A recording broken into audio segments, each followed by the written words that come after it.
Before you start, you will need to collect all the things you'll need to use. You're going to need an embroidery hoop, some fabric, an erasable pen, a pair of scissors, a needle, some thread, and your design. The first step is to use your erasable pen to trace the design onto your fabric. This pen disappears in heat, so you can either use an iron or a hairdryer, makes the ink vanish. So place your design underneath your fabric. You should be able to see through quite clearly, and then simply use your pen to trace it.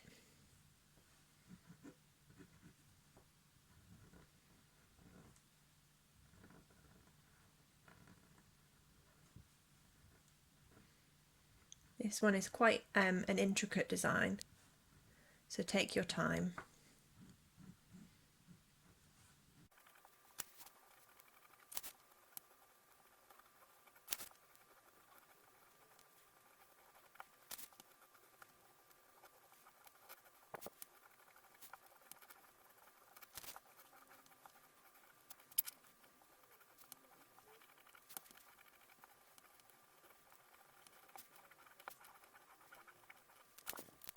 Next step is to put your fabric in your hoop.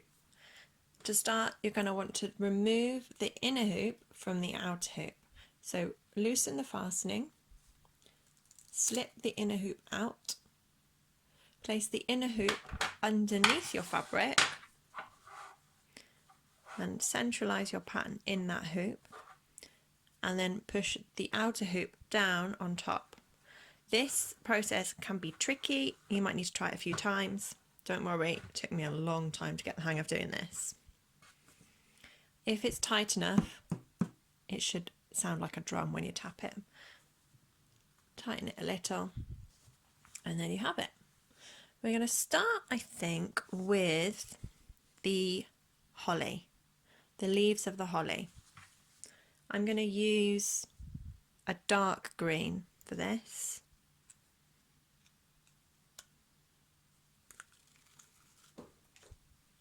Measure about an arm's length of your thread.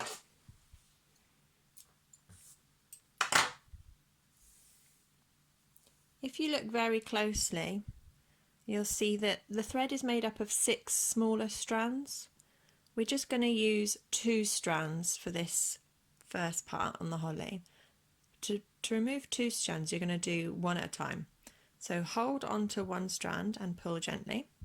Keep the rest tight in your finger and your forefinger and your thumb, and then just pull, and it should just come out.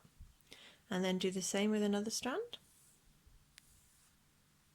and you've got 2 separate strands. Place the ends of them together and pull. Also then nice one long piece made up of 2 strands. The needle in your set has got a lovely wide eye, so it should be quite easy to thread the needle. Thread both strands through and then tie a knot in one end. Just tie a simple knot and then another one on top of where you've done that knot, and then another one. Oh, it's gone a bit off. Try again. There you go. Basically just want a knot that's going to be big enough to stop the thread coming all the way through the fabric. Cut off the excess. And then make sure with the thread that you've got on your needle, you can see it's in 2 halves. The half with the knot is going to be your working piece of thread. So you're going to want that piece to be a little longer than the other half. And as you stitch, this bit will run out, and you'll just keep pulling so that it gets longer and longer until you run out of thread. Make more sense as we go along, I promise. For the holly leaves, I'm going to use a simple back stitch. So come up from underneath, somewhere along the holly leaf, pull all the way until the needle stops it, and then create your first stitch, be a couple of millimeters long, and there you have it. To create your next stitch, you're going to go a couple of millimeters along again, and then go back in the same hole as your last stitch, and then keep going. Follow the shape of the holly with your small stitches. The smaller they are, the neater it will be.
I've noticed a teeny tiny mistake that I made on the pattern.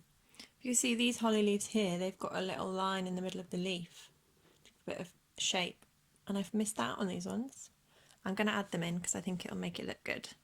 So just do one single long stitch in the middle of the leaf.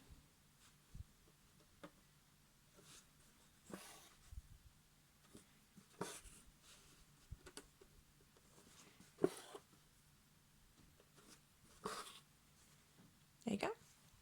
And then move over to the next set of leaves.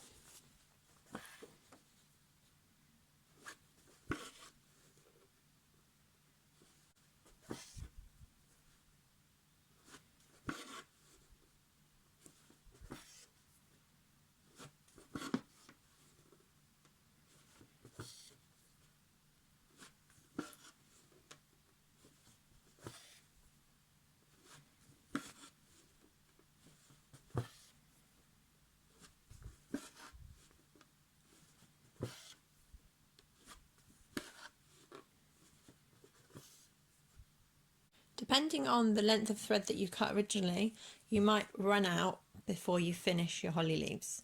If that's the case, all you need to do is tie a little knot at the back and get a new piece of thread. So take your needle, pass it under a stitch nearby where you finished, wrap your working piece of thread around your needle once, twice, use your thumb, put it over where you tied your little knot, and then pull the needle all the way through. You've got a little knot. Then do the exact same thing in the exact same place just to secure it.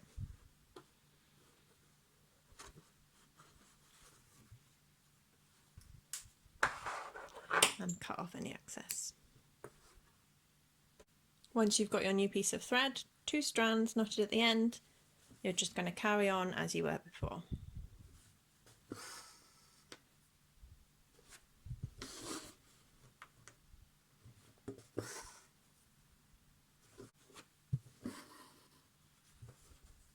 And when you're done, tie a little knot, same as before.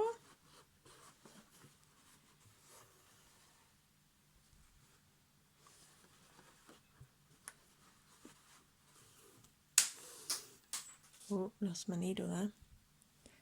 And then cut off the excess.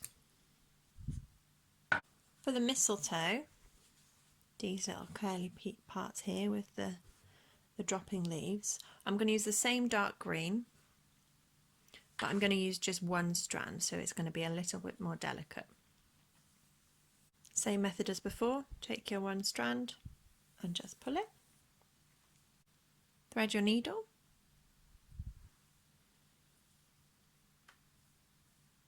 And tie a knot. because it's only one strand, you might need to tie a few more knots just to make the knot a little bit bigger. Just keep tying them in the same place until you're happy that it's big enough. I think that'll do. For the mistletoe, I'm using the same again, a simple back stitch, just a little bit more delicate because it's only one strand. When you're doing the small curlicues, just use a smaller stitch to make sure you get all the definition of the curls.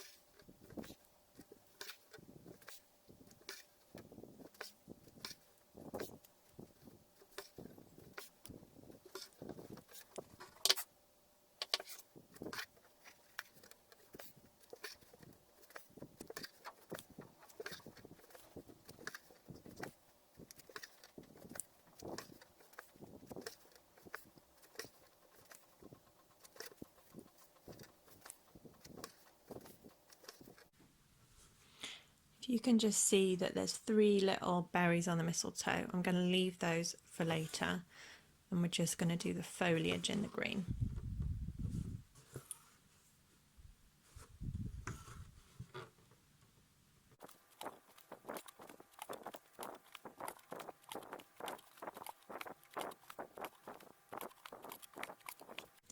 You can see what a difference the number of strands you use makes. So the holly was done using 2 strands and the mistletoe just 1, and the mistletoe looks so much more delicate. So once you're finished with your single strand of the dark green, simply tie a knot like you did before. Once, twice in the same place, and cut the excess. For the, what I'm going to call unspecified foliage, I'm going to use the green here, the lighter green shade.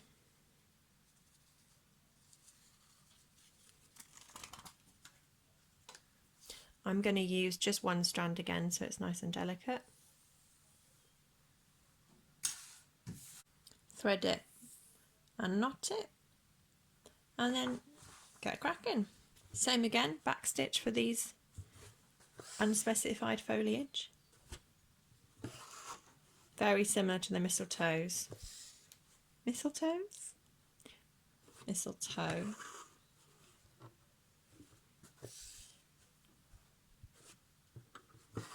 Just make sure to leave the little berries, as we'll do those later.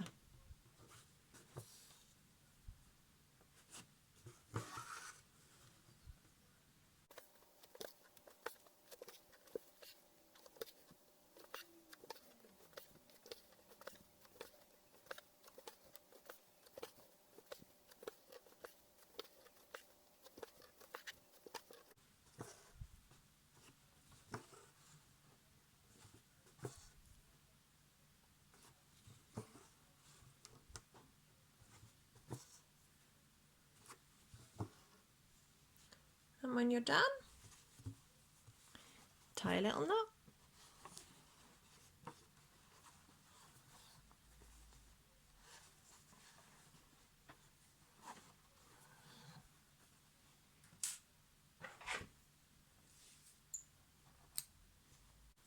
You might find, if you see the fabric starting to pucker, it just means it's getting a bit loose in the hoop, so just pull it through, pull it tight around. Just keeps your embroidery neat. You don't want any puckered fabric at the end. And then tie in the fastening if you can. For the little fronds of fur, I want to create that sort of frosted look that you might see on a fir tree. So I'm going to use a mix of 2 threads. I'm going to use 1 strand of the silver and 1 strand of the lighter green that we used for the foliage. So simply take 1 strand of each,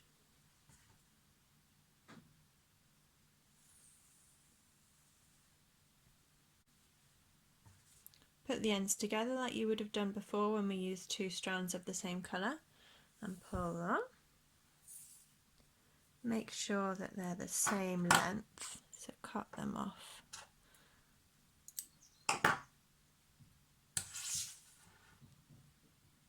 Thread them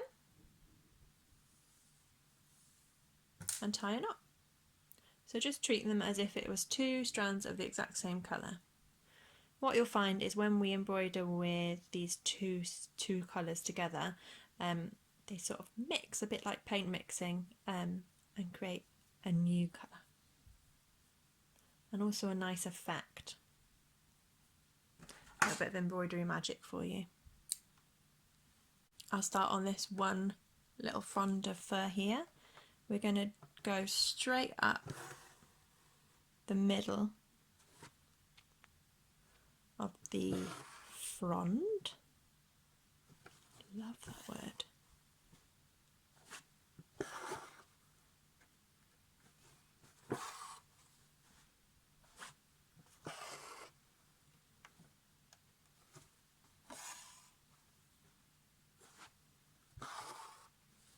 And then we're going to do the diagonals one set at a time.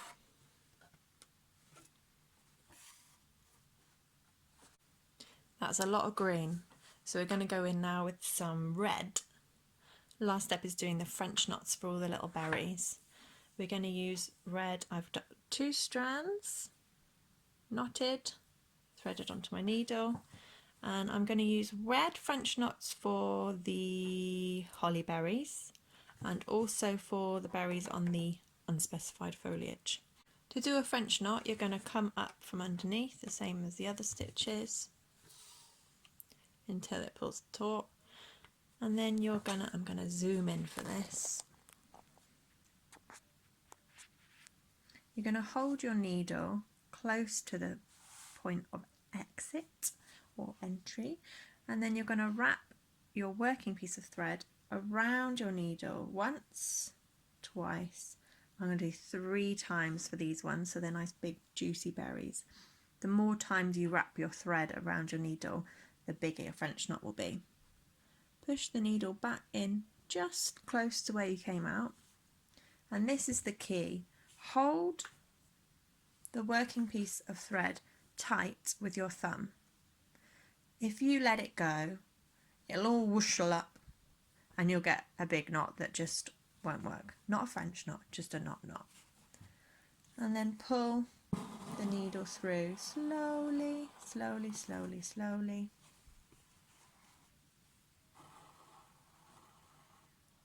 And there we go, nice big French knot. And keep doing the same.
For the holly berries, I'm going to wrap my thread around the needle.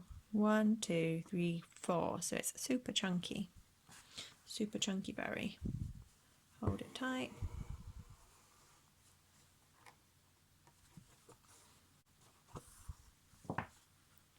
2, 3, 4.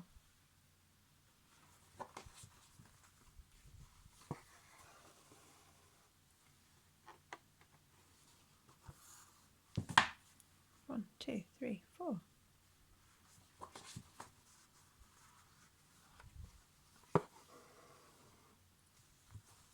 And then pop over to the final ones.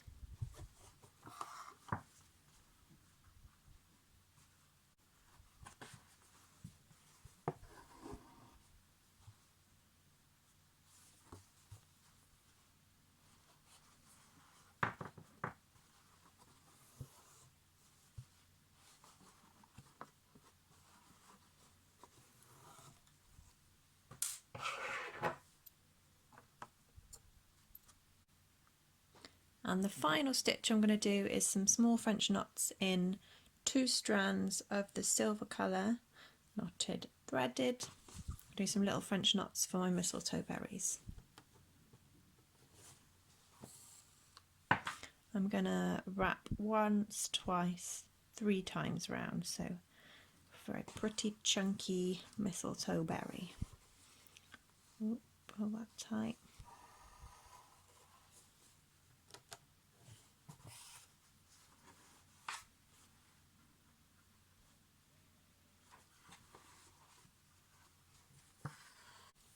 And you're finished. Once you've knotted all your threads, it's all finished on the back, you're going to want to remove the fabric from the hoop one last time so that we can iron it.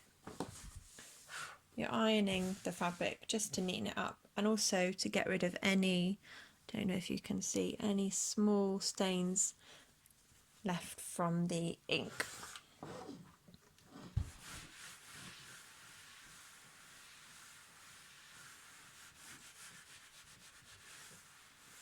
If you've got any stubborn creases, just a spritz of water will help.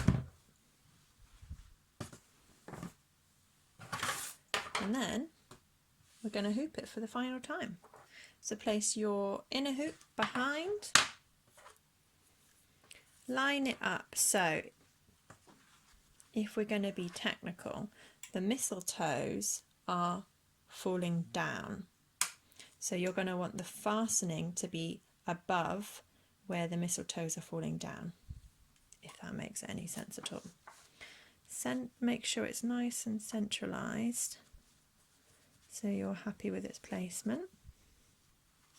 Take your time on this bit, be as pernickety as you want to be. A little bit further that way. And then push down. Now, if you can half push your hoop down and then tighten it as much as you can, and then force it, you should have a really nice taut fabric. Tighten it as much as you can.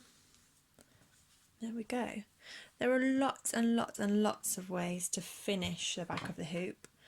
Some people sew on another circle of fabric, some people glue felt, some people use a hot glue gun to fold these edges down, but I'm going to use the simplest of simple methods, and I'm just going to cut the fabric off as close as I can to the hoop.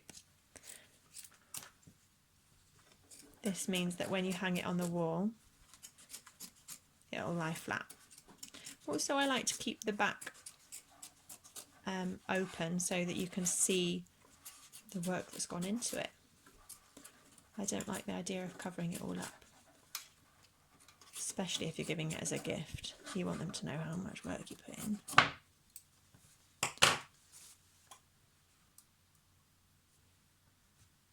There you have